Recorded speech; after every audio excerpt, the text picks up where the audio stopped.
Las fuerzas de la OTAN han incrementado sus actividades en las aguas neutrales del mar de Barents. En tan solo en un día, 2 pilotos rusos han escoltado 3 aviones militares, 1 noruego y 2 británicos, el último de los cuales se dirigía hacia la frontera de Rusia. El caza MiG-29 de la flota del norte de Rusia despegó para identificar y escoltar el último blanco aéreo. Lo hizo cumpliendo estrictamente las normas internacionales sobre el uso del espacio aéreo, comunicaron en el Centro Nacional de Control sobre la Defensa de Rusia. Antes de ello, los militares rusos habían identificado un avión de patrulla Orión de las Fuerzas Aéreas Noruega y otro avión de reconocimiento británico R-1 Sentinel, y levantaron un MiG-31 y un MiG-29 para escoltarlos respectivamente. El Ministerio de Defensa de Rusia, Sergei Shoigu, comentó al respecto que los vuelos de entrenamiento de la OTAN acerca de las fronteras rusas no son algo nuevo. El carácter de estos vuelos han cambiado. Antes los vuelos eran realizados con menor frecuencia que ahora, principalmente por aviones de reconocimiento. Sin embargo, ahora comenzaron vuelos regulares con entrenamiento y simulacros de ataques con misiles, y se emplea un gran número de aviones, comentó.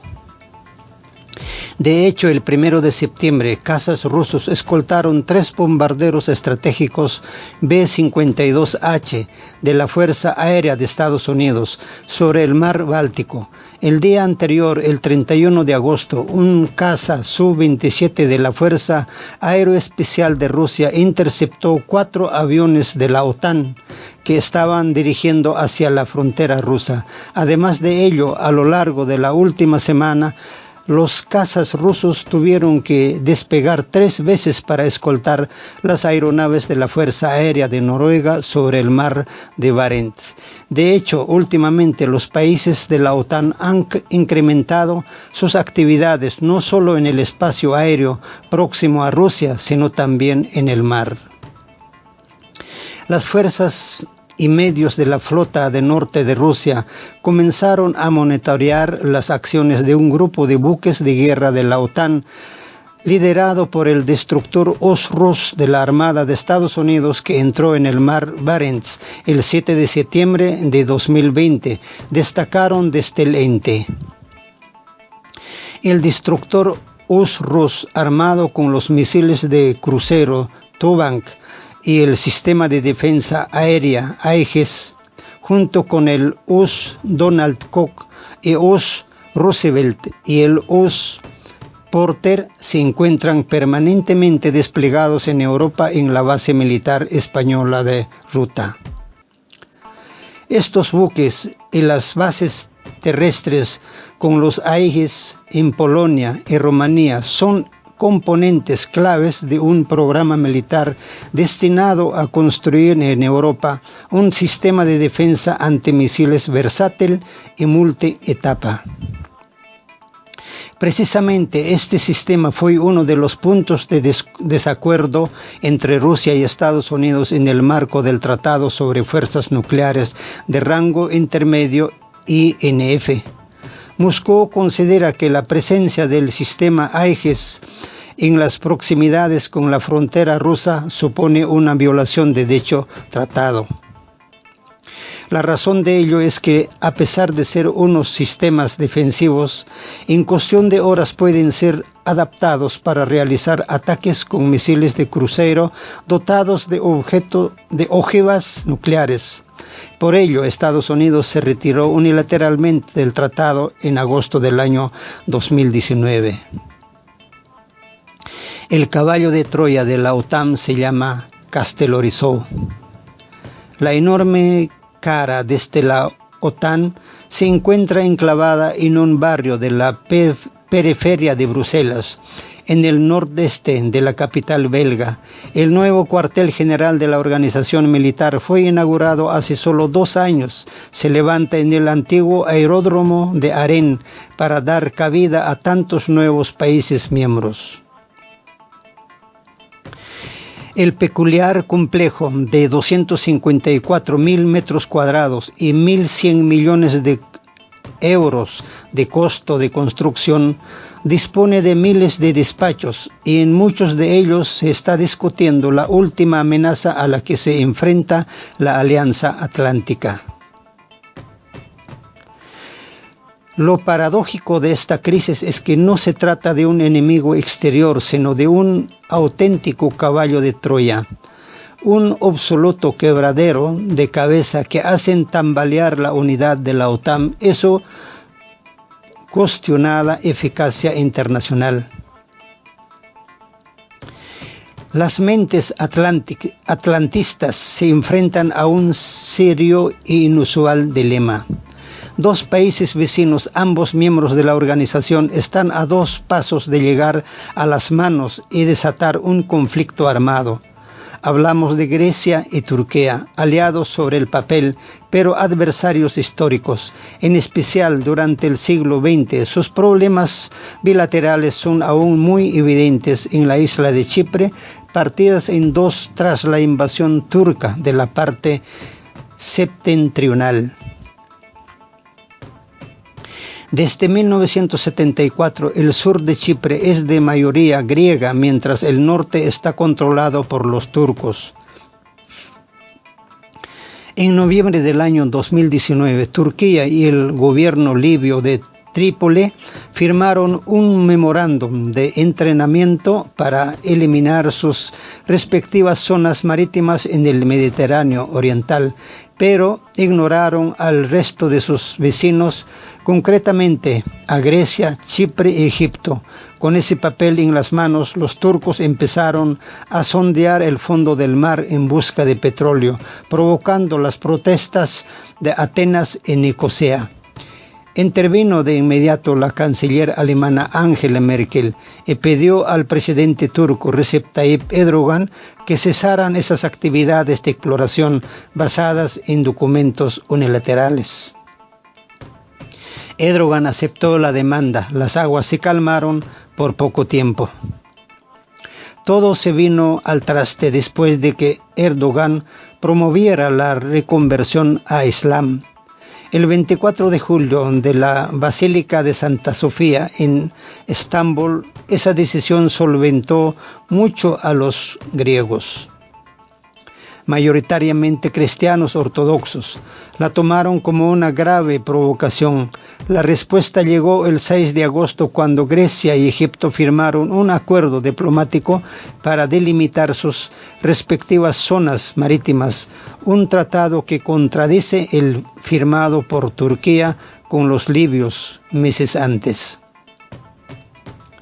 Con su política de provocaciones agresivas, Turquía está allanando el camino para sanciones severas en contra de ella.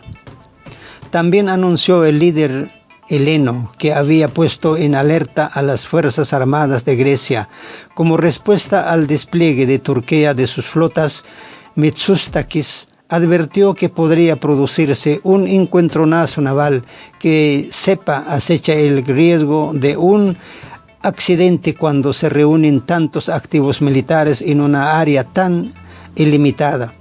En ese caso, la responsabilidad recae en quien la da lugar a estas circunstancias. Efectivamente, 2 días después de esas palabras, el 14 de agosto, se produjo una mini colisión entre una fragata griega y otra turca. El incidente se saldó sin víctimas ni desperfectos, pero exaltó los nervios de unos y otros. Francia, miembro destacado de la Alianza Atlántica, evidenció de qué lado está en este alarmante contencioso territorial. El mismo día 12 de agosto, el presidente galo Emmanuel Macron criticó lo que consideró decisiones unilaterales de Turquía en materia de exploración petrolera que provocaran tensión, e inmediatamente anunció en francés y en griego que había decidido reforzar temporalmente la presencia militar francesa en el Mediterráneo Oriental. Macron dice que busca el diálogo pacífico entre los vecinos y los aliados de la OTAN, pero enviar a Chipre, concretamente a la base aérea de Pafos, 2 cazas de combate Rafale y un avión de carga, no es un acto muy amistoso, aunque se ampare en un pacto de defensa franco-chipriota que entró en vigor recientemente. La Unión Europea, a través de su Consejo de Ministros de Exteriores, se solidarizó el 14 de agosto con Grecia y Chipre. Adelantó que prevé opciones para otras medidas adecuadas en caso de que no remiten las tensiones, es decir, abrió la puerta a la aplicación de sanciones contra Turquía. Según la Convención de las Naciones Unidas sobre el Derecho del Mar, UNCLOS, las islas permiten a un país establecer una zona económica exclusiva, lo que les da derecho de soberanía para fines de exploración y explotación de recursos naturales. El caso que nos ocupa afecta concretamente al islote de Castellorizó, 9 kilómetros cuadrados, territorialmente parte de Grecia, pero situado apenas a 2 kilómetros de la costa de Turquía. El interés por esa zona no es ya meramente geoestratégico, sino económico, pues existen indicios de posibles yacimientos de crudo bajo el mar. En cualquier caso, la disputa bilateral por la zona marítima es un problema regional que apunta directamente a la credibilidad de la OTAN, cuyo secretario general, el noruego Jens Stoltenberg, calla a mera y para otro lado, porque es consciente desde su despacho en Bruselas de la capacidad de bloqueo que tiene Erdogan en el seno de la organización donde las decisiones se toman por consenso. Stoltenberg se ha convertido en un personaje secundario e prescindible, ya que ha tolerado los excesos de Ankara. Por ejemplo, no dijo nada cuando Erdogan compró a Rusia, técnicamente un adversario de la alianza, los sofisticados sistemas de misiles S-400 que podrían ser empleados contra Grecia. El secretario general ha sido demasiado tolerante con Turquía y ahora todo el club que preside padece las nefastas consecuencias. Un choque naval en aguas del Mediterráneo Oriental entre griegos y turcos sería el catalizador perfecto, el último empujón para que sucumbiera de forma definitiva una organización desfasada que padece de muerte cerebral, como dijo el propio Macron el año pasado.